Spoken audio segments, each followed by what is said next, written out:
రాష్ట్ర ప్రభుత్వం ఈరోజు మొదటి రోజే శాసనసభలో ప్రతిపక్షం యొక్క గొంతు నొక్కుతూ ప్రజాస్వామ్యాన్ని అపహాస్యం చేసే విధంగా ప్రజాస్వామ్యాన్ని శాసనసభ సాక్షిగా ఖూనీ చేయడం జరిగింది. ప్రధాన ప్రతిపక్షంగా ఉన్నటువంటి బీఆర్ఎస్ పార్టీకి కనీసం రెండవ వ్యక్తికి అవకాశం ఇవ్వలేదు, క్లారిఫికేషన్ కూడా అవకాశం ఇవ్వలేదు. క్లారిఫికేషన్కి అవకాశం ఇవ్వకపోవడమే కాక మేము ప్రొటెస్ట్ తెలియజేస్తాము. ప్రొటెస్ట్ అనేది it is the right of the member, it is the right of the opposition. కానీ ప్రొటెస్ట్కు కూడా అవకాశం ఇవ్వకుండా సభను వాయిదా వేసుకొని ప్రభుత్వం పారిపోయింది. ఈరోజు ఇది చాలా దురదృష్టకరం. సభలో ఇతర విపక్షాలు ఎంఐఎం బీజేపీలకు కూడా క్లారిఫికేషన్కు అవకాశం ఇవ్వకుండా సభను వాయిదా వేసుకొని ఈరోజు ఏకపక్షంగా బుల్డోజ్ చేసుకొని ప్రభుత్వం పారిపోయిన తీరును ప్రజలు గమనిస్తూ ఉన్నారు. చెప్పేదేమో శ్రీరంగ నీతులు, చేసేదేమో ఏందనేది ఇలా ప్రజలు గమనించారు. ఎందుకు ప్రభుత్వం భయపడ్డది? ముఖ్యమంత్రి గారు చాలాసేపు మాట్లాడుతూ స్వీపింగ్ రిమార్క్స్ చేశారు. అన్నీ కూడా సత్యదూరమైనటువంటి విషయాలు చెప్పారు. అబద్ధాలను, గోబల్స్ను చెప్పే ప్రయత్నం చేసినారు. ఇవాళ ఎన్నికల్లో ఎట్లయితే కాంగ్రెస్ పార్టీ ఒక అబద్ధాన్ని 100 సార్లు చెప్తే నిజమైందనే రీతిలో వ్యవహరించిందో, శాసనసభలో కూడా పూర్తి అబద్ధాలను, అవాస్తవాలను, సత్యదూరమైన విషయాలను చెప్తూ సభ ద్వారా ఈ రాష్ట్ర ప్రజల్ని తప్పుదో పట్టించే ప్రయత్నం చేసినారు. క్లారిఫికేషన్ ఇవ్వడానికి ఎందుకంత భయం? మీరు సభలో ఏదైనా చర్చిస్తాము, ప్రజాస్వామ్యబద్ధంగా ఉంటాము, మేము చాలా డెమోక్రటిక్గా ఉంటామని మాటలు బాగా చెప్పింది కదా. మాటలు కోటలు దాటుతున్నాయి, చేతలు మాత్రం గడప దాటడం లేదు. ఎందుకు ఇలా మొదటి రోజే మీరు ప్రతిపక్షం యొక్క గొంతు నొక్కే ప్రయత్నం చేసినారు? ముఖ్యమంత్రి గారు గంటన్నర సేపు మాట్లాడుతూ ఉంటే మేము మధ్యలో లేచి పాయింట్ ఆఫ్ ఆర్డర్ లేవనెత్తితే కూడా స్పీకర్ గారు మా దిక్కు చూడరు, మాకు మైక్ ఇవ్వరు.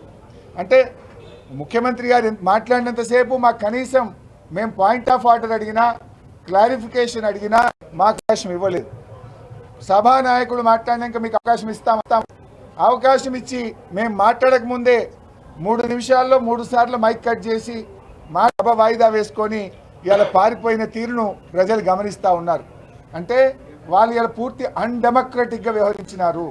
సభలో ప్రతిపక్షం యొక్క గొంతు నొక్కే ప్రయత్నం చేసినారు. తమ తప్పులు ఎక్కడ ఎత్తి చూపుతారో అని చెప్పి ప్రతిపక్షాలను మాట్లాడనీయకుండా ఇలా పారిపోయినటువంటి పరిస్థితి మనం చూస్తూ ఉన్నాం. ఇలా కాంగ్రెస్ పార్టీ చరిత్ర, వాళ్ళ నేపథ్యమే కుటుంబ నేపథ్యం. కానీ ఇలా మా మీద ఆరోపణలు చేస్తూ ఉన్నారు. ఇలా నెహ్రూ గారు, రాజీవ్ గాంధీ, ఇందిరాగాంధీ గారు, రాజీవ్ గాంధీ గారు, దురదృష్టవశాత్తు రాజీవ్ గాంధీ గారు చనిపోతే మరి ఈ 100 కోట్ల మంది మన భారతీయులు ఎవరు దొరకనట్టు సోనియా గాంధీ గారిని అధ్యక్షులు చేసుకున్నటువంటి చరిత్ర కాంగ్రెస్ పార్టీది. ఇవాళ వాళ్ళు మా గురించి మాట్లాడేటువంటి నైతికత ఇవాళ వాళ్ళకి లేనే లేదు. ముఖ్యంగా ఈరోజు దయ్యాలు వేదాలు వల్లించినట్టుగా రేవంత్ రెడ్డి గారు సభలో మాట్లాడినారు. ఆ రోజు పివి నరసింహారావు గారు, మన తెలంగాణ ముద్దుబిడ్డ, వారు ఒక ప్రధానమంత్రిగా పనిచేసి ఈ దేశానికి ఎంతో వన్నె తెచ్చినటువంటి వ్యక్తి, ఎన్నో సంస్కరణలు తెచ్చినటువంటి వ్యక్తి, అలాంటి గొప్ప నాయకుడు చనిపోతే కనీసం చూడడానికి కూడా పోనటువంటి చరిత్ర మీ కాంగ్రెస్ పార్టీది, మీ నాయకులది. పివి నరసింహారావు గారిని అవమానపరిచినాడు నోరు విప్పని నాయకులు మీరు. కనీసం ఆయన గుంటెడు జాగ కూడా ఢిల్లీలో ఆయన యొక్క శవాన్ని పెట్టడానికి స్థలం ఇవ్వకుండా హైదరాబాద్కు పంపించినటువంటి చరిత్ర కాంగ్రెస్ పార్టీది. కానీ మేము, గౌరవ ముఖ్యమంత్రి గారు ఆ రోజు కేసీఆర్ గారు ఆయనను గౌరవించి పివి ఘాట్ని ఏర్పాటు చేసి ఘనంగా ఆయన యొక్క దహన సంస్కారాలు జరిపినటువంటి చరిత్ర మాది. ఇలా మీరు మా గురించి మాట్లాడడం అంటే అది దయ్యాలు వేదాలు వల్లించడం. ఆనాడు రాజీవ్ గాంధీ గారు బతుకున్నప్పుడు ఎయిర్పోర్ట్లో మన తెలంగాణ ముద్దుబిడ్డ అంజయ్య గారిని ఏ విధంగా అవమానపరిచిందో తెలియదా? ఆ చరిత్ర మీరు పెట్టుకొని మా గురించి మాట్లాడుతూ ఉన్నారు. అమరవీరులను ఇవాళ గౌరవించింది బీఆర్ఎస్ ప్రభుత్వం. ప్రతి సంవత్సరం రాష్ట్ర అవతరణ దినోత్సవం నాడు కేసీఆర్ గారు అమరులకు ముందు సల్యూట్ చేసి ప్రతి జిల్లాలో, ఇక్కడ గౌరవ ముఖ్యమంత్రి గారు, జిల్లాల్లో మంత్రులు అమరులకు సల్యూట్ చేసి మరి రాష్ట్ర అవతరణ ఉత్సవాలు జరిపినాం. రాష్ట్ర అవతరణ ఉత్సవాలు జరిపిన ప్రతిసారి కూడా అమరుల కుటుంబ సభ్యులను వాళ్ళను స్మరించుకుంటూ, వారిని సన్మానిస్తూ, వారి త్యాగాలను గుర్తు చేస్తూ ప్రతి సంవత్సరం రాష్ట్ర అవతరణ దినోత్సవాన్ని జరిపాం. అమరుల పేరిట అద్భుతంగా సచివాలయంకి ఎదురుగానే అమరవీరుల స్మారక భవనాన్ని కట్టినటువంటి చరిత్ర కేసీఆర్ గారిది, బీఆర్ఎస్ పార్టీది. అంటే సచివాలయంలో ఎవరు కూర్చున్నా ఎదురుగా అమరుల యొక్క త్యాగాలు గుర్తుండాలి, అమరుల త్యాగాలను ప్రతి నిమిషం గుర్తు చేసే విధంగా ఉండాలని అమరుల యొక్క మరి భవనాన్ని అంత గొప్పగా కట్టింది ఇవాళ బీఆర్ఎస్ పార్టీ. ఇవాళ మీరు అమరుల గురించి మాట్లాడతారా? కానిస్టేబుల్ కిష్టయ్య గారి కుటుంబాన్ని హక్కున చేర్చుకొని వారి కుమార్తెను డాక్టర్ చేసినటువంటిది కేసీఆర్ గారు. అసలు రేవంత్ రెడ్డి గారు తెలంగాణ ఉద్యమకారుల గురించి మాట్లాడే హక్కు ఉందా మీకు? మీ పేరే రైఫిల్ రెడ్డి. ఆనాడు తెలంగాణ ఉద్యమంలో తుపాకీ పట్టుకొని జై తెలంగాణని ఎవడంటాడో రండి కాల్చివేస్తా అని చెప్పి ఉద్యమకారుల మీద తుపాకీ గురిపెట్టిన చరిత్ర రేవంత్ రెడ్డి గారిది. మీరు తెలంగాణ ఉద్యమకారుల గురించి మాట్లాడితే 100 ఎలుకలు తిన్న పిల్లట నేను శాకాహారిని అన్నదట. ఆనాడు తెలంగాణ ఉద్యమాన్ని అడుగడుగున వ్యతిరేకించింది నువ్వు, సమైక్యవాదులకు అడుగులు మడుగులొత్తింది నువ్వు. ఇవాళ నీకేదో ఉద్యమకారుల మీద ప్రేమ ఉందని మాట్లాడుతున్నావు. యాదిరెడ్డి గారు ఆ రోజు ఇక్కడ ఎంతమంది చనిపోయినా ఈ ప్రభుత్వం గుర్తిస్తలేదని ఆ సోనియా గాంధీ గారి ఇంటి ముందు పోయి చెట్టు కూరేసుకొని యాదిరెడ్డి గారు చనిపోయింది. ఆ యాదిరెడ్డి గారి శవాన్ని తేవడానికి మేము ఢిల్లీ పోయినాం తప్ప నువ్వు కనీసం యాదిరెడ్డి శవాన్ని చూడడానికి వచ్చినావా రేవంత్ రెడ్డి గారు? ఏ రోజైనా యాదిరెడ్డి కుటుంబాన్ని నువ్వు పరామర్శించినావా రేవంత్ రెడ్డి గారు? ఇవాళ నీకేదో ప్రేమ ఉన్నట్టు శాసనసభలో మొసలు కన్నీరు గార్చే ప్రయత్నం ఇవాళ రేవంత్ రెడ్డి గారు చేస్తూ ఉన్నారు. అసలు తెలంగాణ ఉద్యమకారుల గురించి, తెలంగాణ అమరుల గురించి మాట్లాడే నైతికత నీకు ఉందా అని నేను అడుగుతా ఉన్నా. మా మీద 100 కేసులు ఉన్నాయి, మేము అరెస్ట్ అయినాం, మేము జైళ్ళల్లో ఉన్నాం, ఈరోజు కూడా మా మీద కేసులు ఉన్నాయి. ఎన్నికల అఫిడవిట్లో, మొన్నటి ఎన్నికల అఫిడవిట్లో కూడా తెలంగాణ ఉద్యమ కేసులు మా మీద ఉన్నాయి. ఎన్నికల అఫిడవిట్లో కూడా మేము పెట్టాం. ఇవాళ ఎంతోమంది ఉద్యమకారుల మీద కేసులు మాఫీ చేసినాం, కేసులు ఎత్తివేసినాం. కొన్ని చివరి దశలో కొన్ని కేసులు ఉన్నాయి, అందులో మా మీద కూడా ఉన్నాయి. సో అవి దాన్ని పట్టుకొని ఆయన ఏదో పెద్ద అమరవీరుల మీద ప్రేమ ఉన్నట్టు తెలంగాణ ఉద్యమకారుల గురించి మాట్లాడే నైతికత రేవంత్ రెడ్డి గారికి లేదు. అదేవిధంగా రైతుల ఆదాయం విషయంలో కూడా ఆయన మరి తప్పుదో పట్టించే ప్రయత్నం చేసినాడు. వాస్తవానికి నీతి ఆయోగ్ రిపోర్ట్ నేను చెప్పేది, సభలో రైతుల ఆదాయంలో తెలంగాణ వెనుకకుందని ఒక తప్పుడు రిపోర్ట్ని ఇచ్చారు. మేము క్లారిఫికేషన్ అడిగితే మైక్ ఇవ్వరు, స్వీపింగ్ రిమార్క్స్ చేస్తారు. ఇంకొక వైపు ఏమో సభలో మరి మమ్మల్ని మాట్లాడనీయకుండా వాయిదా వేసుకొని పారిపోతున్నారు. వాస్తవానికి మన తెలంగాణ వ్యవసాయ రంగం తలసరి ఆదాయ వృద్ధిలో గత దశాబ్ద కాలంలో మరి 6.59 వృద్ధితో దేశంలో 2వ స్థానంలో నిలిచింది. అంటే 6.59% వ్యవసాయ రంగంలో వృద్ధి రేటు సాధించి దేశంలో 2వ స్థానంలో నిలిచింది. మొదటి స్థానం ఎవరిదంటే చిన్న రాష్ట్రమైన సిక్కిం 6.87%. ఇది ఎవరు చెప్పిండ్రు? నీతి ఆయోగ్ నివేదికలో చెప్పింది. పెద్ద రాష్ట్రాల పట్టికలో తెలంగాణ మొదటి స్థానంలో నిలిచింది. మన పొరుగు రాష్ట్రమైన ఆంధ్రప్రదేశ్ 5.41%తో 4వ స్థానంలో నిలిచింది.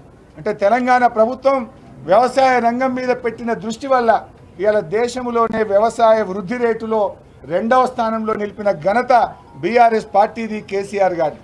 వాస్తవాలు ఇదుంటే ముఖ్యమంత్రి గారు సభను తప్పుదో పట్టించి తప్పుడు విషయాలు చెప్పినారు.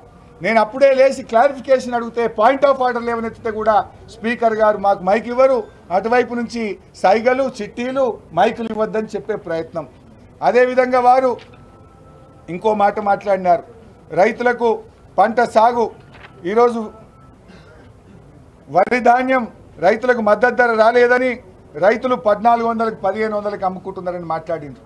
ఎంత సత్యదూరమైన విషయం అంటే ఆనాడు 2014-15లో ఆ రోజు కొన్న వడ్లు, కాంగ్రెస్ పార్టీ అధికారంలో నుంచి వచ్చినప్పుడు కొన్న వడ్లు 24 లక్షల మెట్రిక్ టన్నులు అయితే మరి మేము అధికారంలోకి వచ్చినాక ఎంఎస్పీకి మద్దతు ధరకు ప్రభుత్వమే సేకరించిన వడ్లు 2020-21లో 1,41,00,000 మెట్రిక్ టన్నులు, 2021-22లో 1,20,00,000 మెట్రిక్ టన్నులు, 2022-23 చివరి లెక్కలు వచ్చేసరికి 1,17,00,000 మెట్రిక్ టన్నులు.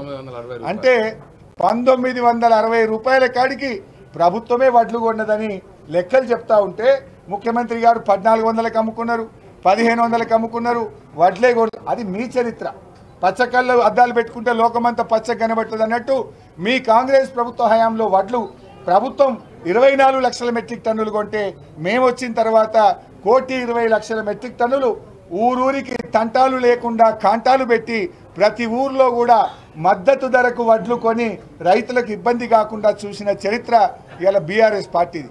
ఈ విషయం ముఖ్యమంత్రి గారేమో సభలో మనము ప్రభుత్వం కొనలేదు అని ఒక తప్పుదో పట్టిస్తే దాన్ని క్లారిఫికేషన్ చెప్పడానికి కూడా సభలో అవకాశం ఇవ్వలేదు.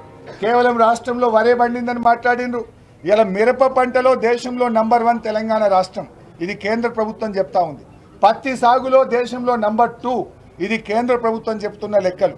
కానీ ముఖ్యమంత్రి గారు అన్ని పంటలు పోయినాయి అని ఓ స్వీపింగ్ రిమార్క్స్ సభలో చేసే ప్రయత్నం చేస్తూ ఉన్నారు. అంటే ఇవాళ పంట సాగు విస్తీర్ణం కూడా చూస్తే ముఖ్యమంత్రి గారు ఏమంటారంటే ఆయన ఎన్సీబీ రికార్డు కూడా మాట్లాడినారు. రైతుల ఆత్మహత్యల గురించి సీఎం గారు ఇవాళ తప్పుడు విషయాలు చెప్పే ప్రయత్నం చేసినారు.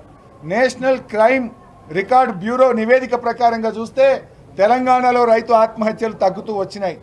మేము వచ్చిన కొత్తల్లో మీరు అవలంబించిన రైతు వ్యతిరేక విధానాల వల్ల 2014లో 1348 ఆత్మహత్యలు, 15లో 1400, 2016 645, 2017 851, 2018లో 908, 2019 499, 2020 471, 2021 359, 2022కి వచ్చేసరికి 178కి తగ్గిపోయింది. అంటే మా ముఖ్యమంత్రి గారు మా ప్రభుత్వం ఆ రోజు మేము అవలంబించిన విధానాల వల్ల రైతు ఆత్మహత్యలు ఈ రాష్ట్రంలో పూర్తిగా తగ్గుముఖం పట్టినాయి. ఇది మా రికార్డు కాదు, నేషనల్ క్రైమ్ రికార్డ్ బ్యూరో. వాస్తవానికి ఇది రైతు ఆత్మహత్య కూడా కాదు. ఏ కారణం చేతనైనా రైతు ఆత్మహత్య చేసుకుంటే అది కారణం ఏదైనా కూడా రైతు ఆత్మహత్యగానే ఆ రోజు రికార్డ్ చేసినారు.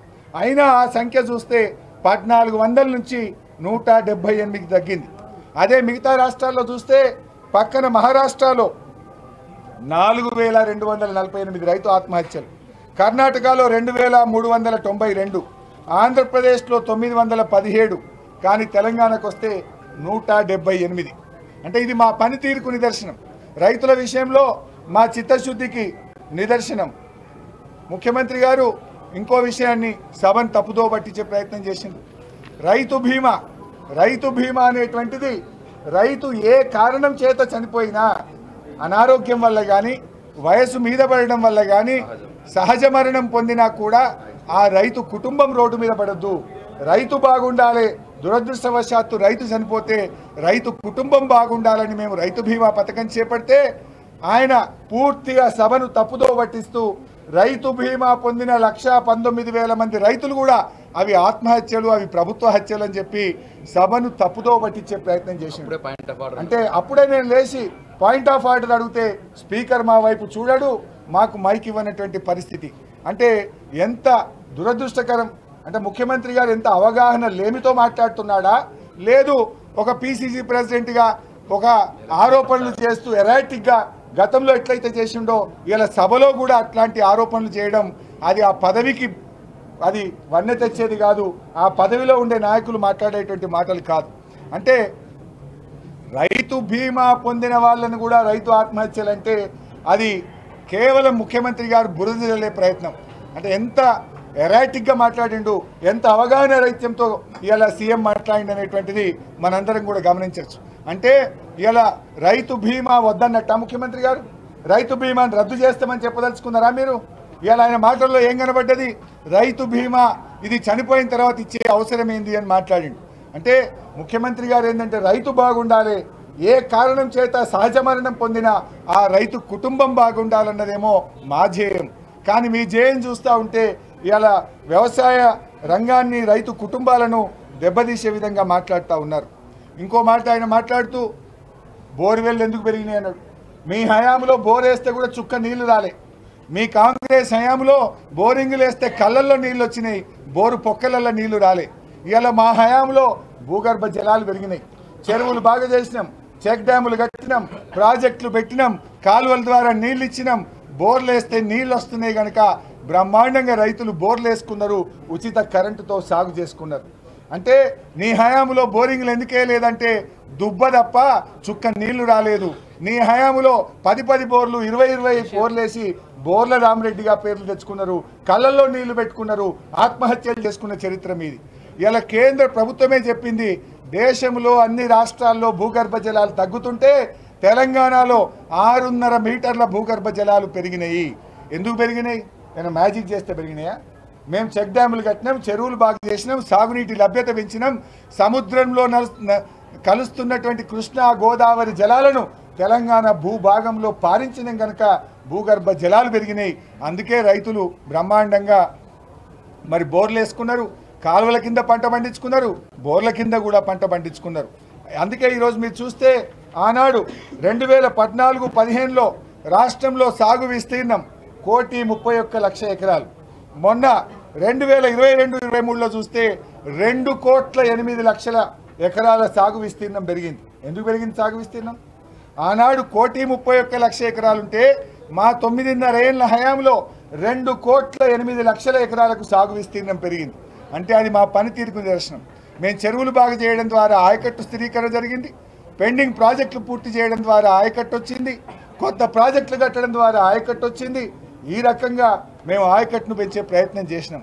కానీ ముఖ్యమంత్రి గారు ఏంటంటే సభను పక్కదో పట్టిస్తూ బోరింగ్లు ఎందుకు వేసినారు, మీరు ప్రాజెక్టులు కట్టే. మేము ప్రాజెక్టులు కట్టినాం కనుక, చెక్ డ్యాములు కట్టినాం కనుక, చెరువులు బాగా చేసినాం కనుక నీటి లభ్యత పెరిగింది. అందుకే కొత్తగా బోర్లు వేసుకున్నారు, ఆయకట్టు వచ్చింది. సో బోర్ల కింద పెరిగింది, ప్రాజెక్టుల కింద కూడా ఆయకట్టు పెరిగింది. ఇది మా ప్రభుత్వం సాధించిన విజయం. ఇవాళ పాలమూరు రంగారెడ్డి గురించి కూడా మళ్ళీ మీరు చర్చ పెట్టండి, తప్పకుండా మేము సభలోనే సమాధానం చెప్తాం. ఇవాళ ఆనాడు అసలు నీళ్లు లేని చోట మీరు ప్రాజెక్టు సంకల్పించండి. ఢిల్లీలో కాంగ్రెస్ పార్టీ, మహారాష్ట్రలో కాంగ్రెస్ పార్టీ, ఆంధ్రప్రదేశ్లో కాంగ్రెస్ పార్టీ, మరి 3 చోట్ల కాంగ్రెస్ పార్టీ ఉన్నా 8 ఏళ్ళు ప్రాణహిత చేవెళ్ల ప్రాజెక్టును తలపెట్టి అనుమతులు కూడా తేలే. మీరు 8 ఏళ్లలో అనుమతి కూడా మీరు తేలేకపోయిందంటే మీ చిత్తశుద్ధి ఏ పాటో ఆ రోజే తేలిపోయింది. మహబూబ్ నగర్ జిల్లా గురించి రేవంత్ రెడ్డి గారు ఏదో ప్రేమ ఉన్నట్టు మాట్లాడుతుండ్రు. నువ్వు తెలుగుదేశంలో ఉన్నప్పుడు నీ నాయకుడు చంద్రబాబు నాయుడు మహబూబ్ నగర్ జిల్లాను దత్తత తీసుకొని ఎండబెట్టిన విషయం మర్చిపోయినావా? ఆనాడు 2 పార్టీలు, కాంగ్రెస్ అయినా తెలుగుదేశం అయినా, మహబూబ్ నగర్ ప్రాజెక్టుల పేర్లు మారి పెండింగ్ ప్రాజెక్టులుగా మార్చిన చరిత్ర మీది. ఆ ప్రాజెక్టులను పూర్తి చేయక అవి పెండింగ్ ప్రాజెక్టులు అయినాయి. మేము రాగానే ఆ పెండింగ్ ప్రాజెక్టులను రన్నింగ్ ప్రాజెక్టులుగా మార్చినాం. కల్వకుర్తి, భీమా, నెట్టెంపాడు, కోయిల్ సాగర్లను పూర్తి చేసి పాలమూరు పచ్చబడేటట్టు చేసినాం, వలసలు వాపసు వచ్చేటట్టు చేసినాం. ఇవాళ పాలమూరులో పక్క రాష్ట్రాల కూలీలు వచ్చి పనిచేసే విధంగా పాలమూరుని అభివృద్ధి చేసిన చరిత్ర మాది. నువ్వు వాస్తవాలను వక్రీకరించి సభా నాయకుడిగా ఉన్నవని నీకు ఇష్టం వచ్చినట్టు మాట్లాడి సభలో మాకు క్లారిఫికేషన్ అవకాశం ఇవ్వకుండా నీకేదో పాలమూరు మీద ప్రేమ ఉందంటే నీళ్లు బారిన రైతులు మర్చిపోరు, పంట పండిన పాలమూరు రైతులు తప్పకుండా మమ్మల్ని గుర్తుపెట్టుకుంటారు. అయితే ఈరోజు అదే కాదు, నీ ఆలంపూర్ గురించి ప్రస్తావించినావు. తుమ్మిళ్ళ లిఫ్ట్ ఇరిగేషన్ ప్రాజెక్టును 9 నెలల్లో పూర్తి చేసి ఆలంపూర్ గద్వాలకు నీళ్ళిచ్చిన చరిత్ర మా బీఆర్ఎస్ పార్టీది. మీరు ఆర్డీఎస్ ప్రాజెక్టును ఆ రోజు పొక్కగొట్టినా, పోతిరెడ్డి పాడు ప్రాజెక్టుకు పొక్కగొడితే ఇదే కాంగ్రెస్ పార్టీ నాయకులు మాట్లాడలేకపోయింది.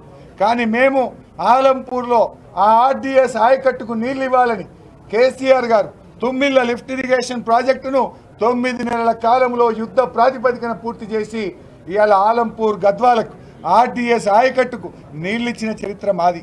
వాస్తవాలు తెలుసుకోకుండా మీరు సభలో ఏదో నీ పాలమూరుకు నీ మీద నీకు ప్రేమ ఉన్నట్టు చూపించే ప్రయత్నం చేసినావు. అదే పాలమూరు జిల్లాకు ఇలా నాగర్ కర్నూలులో మెడికల్ కాలేజ్ పెట్టాం, మహబూబ్ నగర్లో మెడికల్ కాలేజ్ పెట్టాం, వనపర్తిలో మెడికల్ కాలేజ్ పెట్టాం. మీ కాంగ్రెస్ ఏనాడైనా ఆ పాలమూరు జిల్లాలో మెడికల్ కాలేజ్ పెట్టిందా? ఒక్క ప్రాజెక్టు పూర్తి చేసిందా? మీరన్నీ వలసలకు పాలమూరు జిల్లాను మారుపేరుగా మార్చిన చరిత్ర మీదైతే పచ్చటి పొలాలకు నెలవుగా మార్చిన చరిత్ర మా బీఆర్ఎస్ పార్టీ. ఇవాళ పాలమూరు ఎత్తిపోతల పథకం కూడా పూర్తయింది. మొన్ననే ట్రయల్ రన్ కూడా జరిగి నీళ్ళు వచ్చినాయి. కర్వెన, ఏదుల్లా, వట్టెం రిజర్వాయర్లు పూర్తయి ఇవాళ నీళ్ళు ఇవ్వడానికి సిద్ధంగా ఉన్నాం. ఇవాళ కొడంగల్ కానీ, మరి మక్తల్ కానీ, నారాయణపేట ప్రాంతాలకు, వికారాబాద్ జిల్లాకు కాల్వలకు ఇప్పటికే టెండర్లు పిలిచి ఇలా కాల్వలు తవ్వితే నీళ్లు బారే విధంగా పాలమూరు ప్రాజెక్టును పూర్తి చేసిన చరిత్ర మాది. మీరు కేవలం మాటలకు పరిమితమైంది. అదేవిధంగా ఇంకా చాలా విషయాలు వారు స్వీపింగ్ రిమార్క్స్ చేసినారు. ఇసుక విషయంలో మాట్లాడినారు. 10 ఏళ్ల కాంగ్రెస్ హయాంలో ఇసుక మీద వచ్చిన ఆదాయం 9 కోట్లు. మరి బీఆర్ఎస్ పార్టీ ఆ ఇసుకకు ఒక పారదర్శకమైన విధానం తెచ్చి ఆన్లైన్ పద్ధతి తీసుకొస్తే ఇలా 5,000 కోట్ల రూపాయలు రాష్ట్రానికి ఆదాయం వచ్చింది. అంటే మీ 10 ఏళ్ల హయాంలో కాంగ్రెస్ పార్టీ నాయకుల జేబుల్లోకి, మీ పైరవికారులు బ్రోకర్ల జేబుల్లోకి డబ్బులు పోయినాయి. మేము వచ్చిన తర్వాత ప్రభుత్వ ఖజానాలోకి డబ్బులు వచ్చినాయి. సంపద పెంచినాం, మేము పేదలకు పంచినాం. మీరేమో లీడర్లు బ్రోకర్లు మీరు చేసుకున్నారు. అది మాకున్న పారదర్శకమైన పద్ధతి. అంటే ఈ రకంగా వారు స్వీపింగ్ రిమార్క్స్ చేసే ప్రయత్నం చేసినారు. తెలంగాణ విషయంలో వాళ్ళకేదో చిత్తశుద్ధి ఉందని మేమే తెలంగాణ ఇచ్చినామని మాట్లాడిండ్రు. మరి ఆనాడు భారతదేశ స్వాతంత్రం కోసం గాంధీజీ గారు, భగత్ సింగ్ గారు ఎంతోమంది పోరాటం చేసిండ్రు. మరి వారి పోరాటాల వల్ల స్వాతంత్రం వచ్చిందా? బ్రిటిష్ వారి దాక్షిణ్యాల వల్ల స్వాతంత్రం వచ్చిందా? స్వాతంత్రం మనం పోరాడి తెచ్చుకున్నామా? బ్రిటిష్ వాళ్ళు ఇచ్చిపోయిందా? ఇవాళ తెలంగాణ కూడా కేసీఆర్ నాయకత్వంలో మరి పేగులు దేదాకా మేము కొట్లాడినాం. చావు నోట్లో తలబెట్టి కేసీఆర్ తెలంగాణ తెచ్చిండు. మాది తెలంగాణతో ఉన్నది పేగుబంధం. మీదేమో కేవలం అధికారం కోసం, రాజకీయం కోసం మీరు కపట ప్రేమ మీరు చూపిస్తూ ఉన్నారు. మాదేమో త్యాగాల పునాదుల మీద తెలంగాణ సాధించినాం. గడ్డి పోచల్లాగా పదవులు త్యాగం చేసినాం. చివరికి మా నాయకుడు చావు నోట్లో తలబెడితే తెలంగాణ వచ్చింది. సోనియా గాంధీ గారట తెలంగాణ ఇచ్చింది. మీరు నిజంగా తెలంగాణ ఇచ్చేది ఉంటే 2004లో మాతో పొత్తు పెట్టుకొని యూపీఏ కామన్ మినిమం ప్రోగ్రాంలో పెట్టినాడే తెలంగాణ ఇస్తే మన విద్యార్థులు అమరులయ్యే వాళ్ళ. ఇవాళ ఈ చావులకు కారణం కాంగ్రెస్ పార్టీ కాదా? ఈ చావులకు కారణం సోనియా గాంధీ గారు కాదా? మీరు 2004 నుంచి 14 దాకా 10 ఏళ్ళు ఆలస్యం చేయడం వల్ల ఇవాళ ఇంతమంది మరణాలకు మీరు కారణం. ఇదే రేవంత్ రెడ్డి గారు సోనియా గాంధీ బలిదేవత అన్నాడు. ఇది అసెంబ్లీలో మాట్లాడిండు, బయట మాట్లాడిండు. ఇవాళ బలిదేవత అయిన సోనియా గాంధీ నీకు దేవత కనబడుతుంది. ఈ అమరుల చావులకు నీ కాంగ్రెస్ పార్టీ, నీ నాయకురాలు సోనియా గాంధీ గారు కారణం కాదా? దాని మీద ఎందుకు మాట్లాడవు? అంటే ఇవాళ మేము వెన్నుపోటు పొడిచినామని మాట్లాడుతున్నాం. వెన్నుపోటు పొడిచింది కాంగ్రెస్ పార్టీ. ఆ రోజు తెలంగాణ వచ్చిన తర్వాత మేము గౌరవంగా వెళ్ళి వారి కృతజ్ఞత చెప్పి మేము హైదరాబాద్కు రానేలేదు. మా ఎంపీ విజయశాంతి గారిని తీసుకుపోయి కాంగ్రెస్లో జాయిన్ చేసుకున్నారు. మా ఎమ్మెల్యే అప్పటి మంచిర్యాల ఎమ్మెల్యే అరవింద్ రెడ్డి గారిని తీసుకుపోయి కాంగ్రెస్ పార్టీలో చేర్చుకున్నారు. నిజంగా మాతో కలిసే ఉద్దేశం ఉంటే, మేము కలిసి పనిచేయాలని మీరు అనుకుంటే, మరి మా పార్టీ ఎంపీని ఎమ్మెల్యేను ఆ రోజు ఎందుకు హడావిడిగా కాంగ్రెస్ పార్టీలో చేర్చుకున్నారు? అంటే మీరు ఆ రోజు మీరే మమ్మల్ని వద్దనుకున్నారు, వీళ్ళతో పని అయిందని అనుకున్నారు. మా ఎంపీలను ఎమ్మెల్యేలను కాంగ్రెస్ పార్టీలో చేర్చి మమ్మల్ని నిర్వీర్యం చేయాలని చూసినారు. అయితే మీరే మమ్మల్ని వద్దనుకుంటే మేము ప్రజలకు పోయినాం. తెలంగాణ తెచ్చిన కేసీఆర్ను, టీఆర్ఎస్ పార్టీని ఆ రోజు ప్రజలు గెలిపించుకున్నటువంటి పరిస్థితి. ఫ్యూడల్ విధానాలు మీ ఇలా మేము ప్రేమపూర్వకంగా గౌరవంగా మీ దగ్గరికి వెళ్తే వెన్నుపోటు పొడిచి మా ఎంపీలను ఎమ్మెల్యేలను లాక్కొని మా పార్టీని నిర్వీర్యం చేసి మా పార్టీని మింగేయాలని చూసింది ఆ రోజు కాంగ్రెస్ పార్టీ. సో ఏది ఏమైనా ఇంకా చాలా విషయాలు కూడా ఉన్నాయి, అవి మళ్ళీ సభలో చెప్తాం. అంటే ఇలా సభ జరిగిన తీరు చాలా దురదృష్టకరం. దీన్ని చాలా తీవ్రంగా ఖండిస్తూ ఉన్నాం. స్పీకర్ గారికి 2 చేతులు జోడించి ఆయనకు అప్పీల్ చేస్తూ ఉన్నాం. మీ మీద గౌరవం ఉన్నది, దయచేసి మీరు ఇట్లా ఏకపక్షంగా సభను వాయిదా వేయొద్దు. ప్రొటెస్ట్ అనేదాన్ని ఇవ్వరా? క్లారిఫికేషన్కు అవకాశం ఇవ్వలేదు, చివరికి ప్రొటెస్ట్కు కూడా అవకాశం ఇవ్వలేదు. 39 మంది శాసనసభ్యులు ఉన్న